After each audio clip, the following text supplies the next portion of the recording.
les puissances qui ont créé Al-Qaïda et l'État islamique et qui les ont parrainés pour détruire la Libye et qui les ont parrainés pour prendre le pouvoir en Syrie et en Afghanistan, les puissances de l'OTAN, ont décidé de recourir à une arme. Pour déstabiliser les armées de l'AES, il faut les accuser de violation des droits de l'homme, de violation de la démocratie, de violation de bonne gouvernance. Mais comme cela ne passe plus dans les oreilles des Africains, et même que dans ce qu'on appelle la communauté internationale, eh bien c'est devenu un poncif tellement éculé que plus personne n'y croit.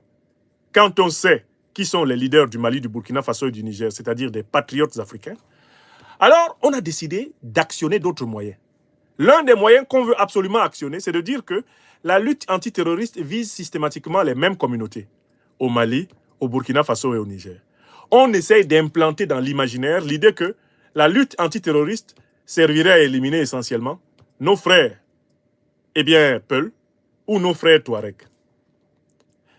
Le but étant ici de provoquer un conflit intercommunautaire à l'intérieur du Mali, à l'intérieur du Burkina, à l'intérieur du Niger. D'accord? C'est ça le but. Et cette propagande-là, elle est relayée par les médias de la France-Afrique, avec le fameux hibou de Dakar, que vous connaissez, Bogbo Hundada, Serge Daniel, avec le hibou de Paris, Wassim Nasr, et toutes les infrastructures de RFI France 24, qui sont chargées de faire la propagande des groupes terroristes dans les médias internationaux.